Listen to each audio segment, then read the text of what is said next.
시청자 여러분 안녕하십니까? 안혜경입니다. 오늘은 제 채널에 또 이렇게 새로운 분을 모셔봤습니다. 소개 부탁드리겠습니다. 네, 안녕하세요. 작년부터 이제 홍천에서 귀농하게 된 이춘범이라고 합니다. 아니 어떻게 귀농할 생각을 했지? 그러면 북한에 있을 때 고향은? 제 고향은 함흥이에요. 함흥이면 농사를 한 번도 못 해보지 않았나요? 그쵸, 거기는 공업단지니까 농사를 할 땅이 없어요, 별로. 예, 그래가지고 저는 어릴 때는 농사일을 해본 적은 없었어요. 근데 어떻게 대한민국에 와서 어떻게 농사를 할 생각을 하시게 된 거지? 그게 이제 한 8년 전에 여러 가지 다큐를 좀 본 것들이 있어요. 그래서 다큐를 보다 보니까 5가지 열쇠라는 그런 다큐가 있었는데 거기에 3부가 종자에 관련된 것들이 있어요. 종자의 얘기를 듣다 보니까 인간의 삶이라는 게 가장 중요한 게 먹는 거잖아요. 그러다 보니까 그런 거를 관심을 갖게 되는데 재밌는 거예요. 그 다음부터 이렇게 돌아다니면서 보게 되고 관심을 갖게 되는데 식물들이 되게 있잖아요. 이게 나도 모르게 뭔가 좋은 느낌 받는 거 있잖아요. 그래서 그러면은 내가 한번 농사 안 해봤는데 고민을 하게 되고 관심을 갖게 되고 하다 보니까 보이는 것들이 있으니까 그 보이는 것들로 인해서 농사를 아마 결심하게 됐던 것 같아요. 지금 작년에 홍천에 왔으면 그 전엔 어디서 살았지? 저는 인천에 살았죠. 인천에서. 인천. 네. 제가 우리 금방 왔을 때는 농촌에서 막 젊은이들 빠져나가는데 요즘은 또 귀농하는 세대라고 해서 젊은이들이 많이 또 들어오기 시작하더라고요. 네, 맞아요. 스마트팜 시설이라는 것들이 이제 핫해지면서 젊은 층들이 스마트팜을 하겠다고 오시는 분들이 되게 많았어요. 저도 스마트팜을 생각하고 있거든요. 스마트팜이 좀 시간은 오래 걸려요. 거기까지 가기에는. 스마트팜이라는 게 솔직히 시설이 모든 걸 다 하는 거는 맞는데 그거를 알려면은 공부를 해야 되거든요. 그 시스템이랑 이런 것들을 그냥 만들어지는 게 아니거든요. 그러다 보니까 그 공부하는 시간이 좀 걸릴 거예요. 1-2년 시간이라는 거를. 그렇죠. 네, 지금부터는 본격적으로 건데 그러면 고향이 아까 함흥이라고 했잖아요. 네. 함흥에서는 몇 살까지 살다 오신 거예요? 함흥에서는 14살까지 살았습니다. 14살이면 진짜 어린 나이에 그쵸? 북한을 떴네요. 그때가 몇 년도? 99년도예요. 저는. 99년도 내가 나라 열심히 지켜줬는데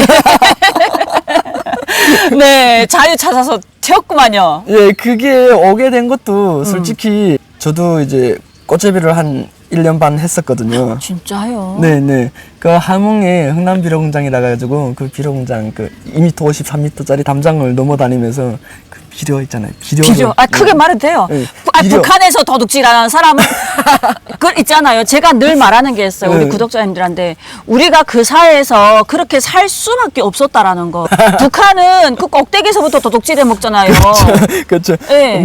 그분들은 많이 해 드시죠. 그분들은 그냥 대놓고 하는 거지. 그렇죠. 공공적으로 하고. 대놓고 많이 해쳐 드시는 거죠. 근데 우리는 힘이 없으니까 몰래 담장 타기도 한 거지. 그래야죠. 그래야지 그래도 살 수 있으니까. 그게 대놓고 하다가는 총살 당하고 이게 북한에서 도둑질한 게 있잖아요. 잘못된 게 아니에요. 그 사회가 그렇게 만들었기 때문에 그렇죠. 됩니다. 맞아요. 근데 저희는 또 근데 그 기준이 있어요.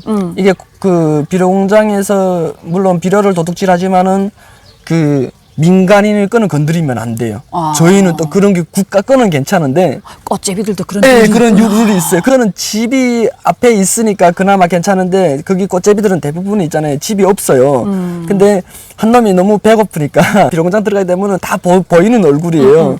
자주 보게 되는 놈이 한 놈이 밖에서 너무 배고프니까 민간인 그 무를 뽑아 먹었나 봐요. 근데 그거를 이제 주인은 몰랐는데 그러니까 꽃제비들끼리 알게 된 거예요. 겁나게 두드려 팼구나. 네가 여기서 꽃제비를 해서 비료 공장에서 비료를 도둑질해서 살려면은 여기 주변의 사람들 마을 거를 건드리면은 너는 여기서 살지도 못한다. 딴 데 가야 된다. 우리가 여기서 살 수 있는 것도 그 민간인 거를 건드리지 않았기 때문에 그 사람들이 눈 감아주는 거지.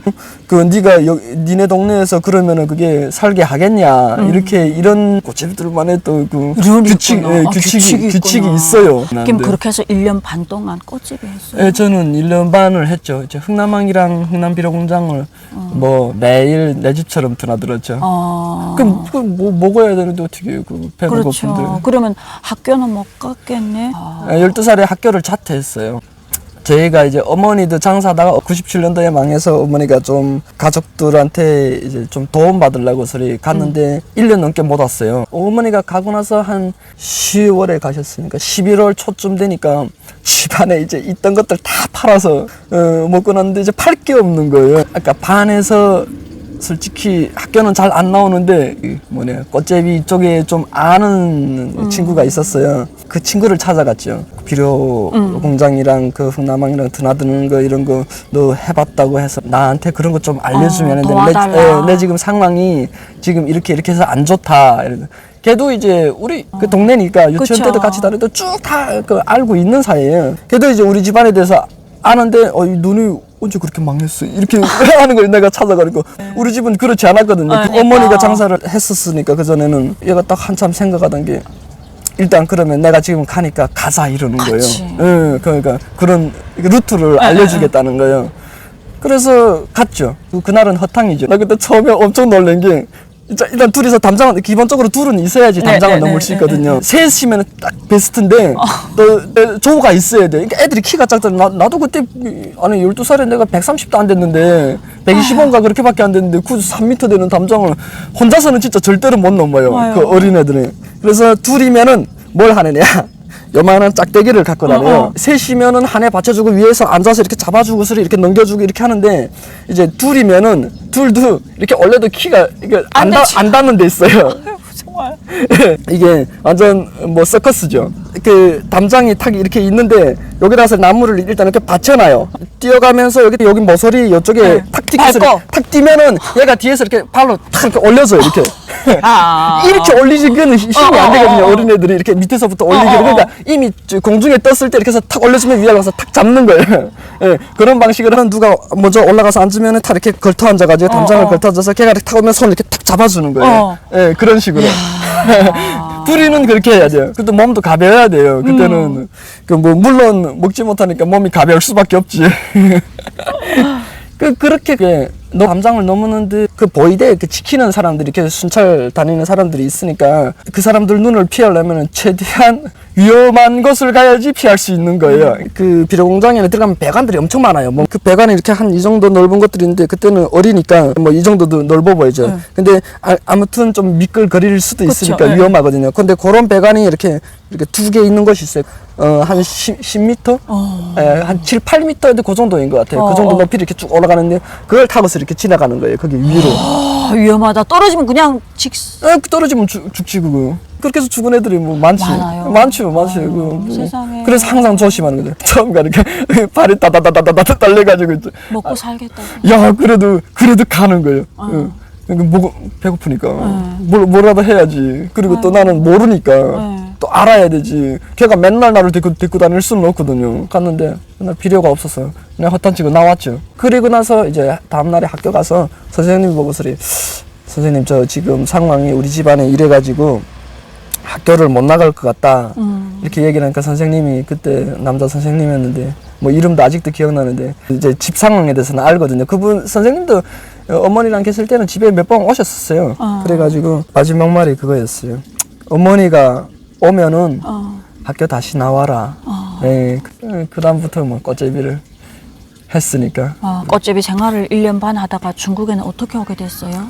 그게 이제 어머니랑 연관됐는데 어머니가 먼저 중국에 가셨더라고요. 가족들한테 도움을 받으러 가는데 거기도 상황이 안 좋으니까 맞아요. 돈 벌려고 예, 맞아요. 중국으로 가셨구나. 그렇게 됐거든요.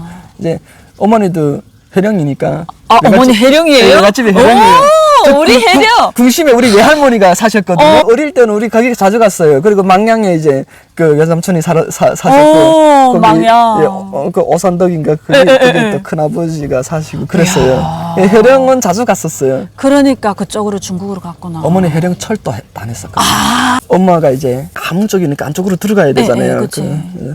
다른 사람 보내기는 그러니까 외삼촌을 보냈어요. 솔직히 다른 사람 보냈으면 그때 내가 안 왔을 거예요. 믿지 못하지. 그러면. 워낙 거기서도 꽃제비들 중에서 중간중간 사라진 애들이 있어요. 되게 멀쩡했는데 사라진 그건 모르지 어디 갔는지. 근데 그런 사건들이 많다 보니까 누구 모르는 사람이 엄마가 불러서 가자는데 뭐 엄마 없은 지 벌써 1년이 넘었는데 동네 알 사람은 다 아는데 그거를 뭐 다른 사람이 왔으면 안 갔지. 근데 외삼촌이 딱 온 거예요. 그래서 제가 그날 이제 우리는 야간 활동하니까 야간 작업이잖아요. 네네. 낮에 누나랑 같이 해서 동네에서 놀고 있는데 외삼촌이 또 온 거예요. 춘범아 이러는 게 그래 예 하니까 삼촌이 어떻게 왔을까 이래 있지. 네. 그게 어머니가 보내서 왔다 이러는 거야. 아 그래 어머니가 보내서 왔다. 그래서 어머니를 만났어요. 그러니까 더 길게는 중국 갔다는 얘기는 안 하겠으니 어머니가 지금 남양에 있는데 그때 1년 넘게 지금 못 봐가지고 소리 보고 싶다고 하더라고요. 그래서 근데 솔직히 그 전에 어머니 찾으러 우리가 해령까지 갔었거든요. 누나랑 둘이서 삼촌이 오기 몇 달 전에 갔었어요. 근데 그때도 눈에도 조금 생활이 좀 어려웠어요. 그러다 보니까 가서 거기가 우리 거의 한 달 있었나? 네, 그랬던 적이 그러니까 그 상황에서 한 달을 데리고 있어준 것도 참 그렇죠. 고맙다. 삼촌이랑 그 큰아버지를 집에 왔다 갔다 하면서 그런데 그 뭐 삼촌의 입장도 생각하는데 또 우리는 어린 마음이니까 예, 내가 13살이고 누나가 15살 때니까 근데 뭐 여러 기분 안 좋아하시는 그런 것들도 보고 하다 보니까 그게 알떡에서 인심이 난다고 지금에 와서 보게 되면 삼촌을 야속해 할 것도 아니에요. 근데 들어보니까 그때는 나는 그러니까 어리고 마음에 그거까지 못 생각하지. 그래도 또 친척이라고 해서 또 삼촌이로 조카가 갔는데 또 그런 게 있으니까 전에는 엄청 반가워했는데 이제는 그 상황이 달라지니까 근데 솔직히 얘기 오면서 다 들어보니까 명함장도 못 내밀겠더만 겪어본 그 사람들 얘기해 보니까 그래서 지금은 괜찮은데 그때는 또 안 그랬어. 그때는 막 섭섭했구나. 엄청 그래서 섭섭했어. 잠시 데려왔는데 왔는데 이제 우리가 찾아갔을 때는 그렇게 그래 놓고는 저는 이제 와서 삼촌 엄마랑 같이 왔거든요. 그 삼촌 엄마도 얘기하는 게 우리도 그때 상황이 안 좋으니까 그게 그럴 수밖에 없다. 미안하다 이렇게 얘기를 하더라고요. 그다음에 엄마가 보잔다 이렇게 얘기를 하셔가지고 그래요? 네. 솔직히 이제 그때는 비료공장이랑 흑남막 놔두는 거는 이제 기본적인 베이스가 다 되어 있기 때문에 그걸로 먹고 사는 거는 솔직히 뭐 베테랑은 아니어도 있잖아요. 어느 정도 짬밥은 있으니까 그 동네 그 안에 거 이제 다 아니까 그냥 오늘은 어느 쪽으로 가면은 그 괜찮겠다 뭐 이런 거 이제 딱 계산하고서 이제 출발하니까 이제 그리고 그 순찰하는 순서 있잖아요. 시간 이런 것들 대충 이제 기본적으로 아니까 요 시간에 맞춰서 어느 루트로 가면은 오늘은 여기를 들어갈 수 있겠다. 그런 기준이 이제 다 되어 있으니까. 근데 삼촌 있다고 왔는데 그래가지고 그래 좀 망설이긴 했어요. 이제 우리가 먹고 살만한데 여기서 훔쳐서라도 먹고.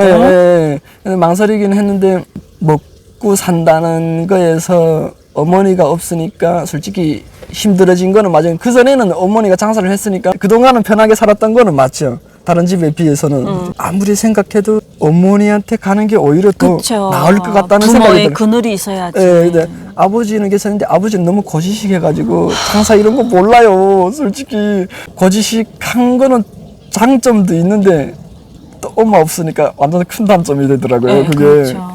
그런 장사나 이런 거 하는 사람들이 진짜 남자가 하는 사람이 보기 드물거든요. 거의 남자는 그래서. 다 직장 나가야 되잖아요. 또 그것도 그래요. 그것도 입장이 또 그러니까 아버지는 같이 갈 수 없다는 거를 이미 제가 알고는 있었어요. 그 아버지 그 형제들 쪽에 라인이 다 좋은데 그래서 우리 아버지만 노동자예요. 솔직히 말하면 우리 고모분들은 평양에도 있고 개성둘에 있고 뭐 막내 고모는 의사고 시집도 다 잘 가가지고 그래서 이제 아버지는 안 될 것 같고 그래서 둘이서 이제 삼촌을 따라 나섰는데 넷이서 이렇게 오는데 길에서 아버지를 만난 거예요.